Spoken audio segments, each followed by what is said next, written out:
Now, orphans, we have a weird surprise for you today. Dark and Darker, the multiplayer fantasy extraction game that has been in and out of the spotlight due with its legal tussle with Nexon, fuck corporations, stealthily dropped today. That's right, with zero marketing and amidst what I believe is still an ongoing lawsuit, the game has quietly made its debut. For those unfamiliar, Dark and Darker has been entangled in kind of a legal battle with this evil corporation that is also in South Korea called Nexon. It is a rival video game company in the gaming industry. The lawsuit is really centered around intellectual property rights, considering Nexon owned this title called P3, which no one knows what the fuck that is, and I don't think anyone ever played, but they claim that Dark and Darker is based off of P3. This conflict has raised doubts about Dark and Darker's future, leaving players kind of in suspense, but willing to back up Iron Mace. Because fuck corporations. Here's the thing that takes a fascinating turn. The developers of Dark and Darker decided to release the game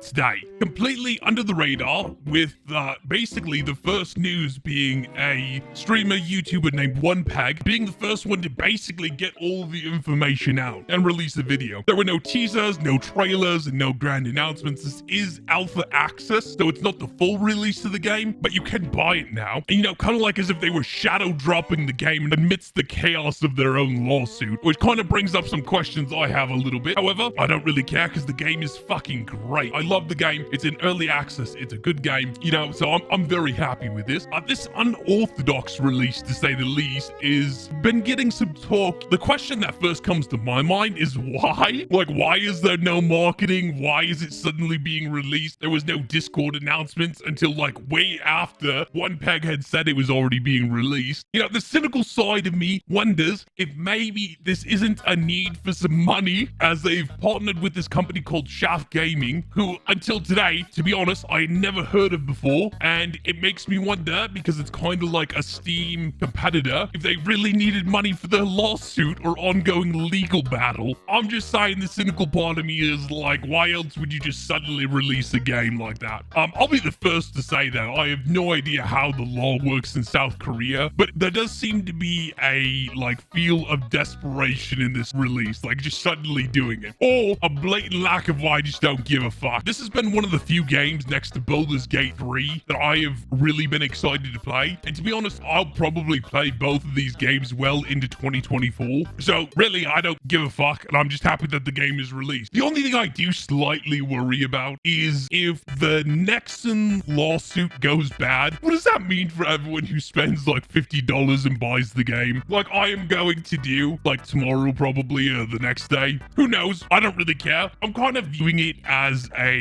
you know, it might be here for a good time, not a long time, kind of like you know, Halfling Richard is in some cases, if you know what I'm saying. Earlier today, when I was actually looking, both the sites where you can kind of acquire the game were down. I'm hoping it was due to traffic, but it seems like, as of when I'm recording this video now, you can indeed buy the game, so I'm looking forward to it. Hopefully there's no legal issues at all. I think this is, to be honest, if Baldur's Gate 3 hadn't come out, I think it would have probably won for me one of the best games of the year. I think Baldur's Gate 3 is by far going to be the best game of the year. I don't think there's any competition. Personally, I think Baldur's Gate is a better game than Elden Ring, and that's just me, but that's because I like CRPGs. I won't lie. If you're watching this on YouTube and you enjoyed my kind of like analysis or breakdown of this, you know, make sure to subscribe, and yeah, make sure to join the Discord.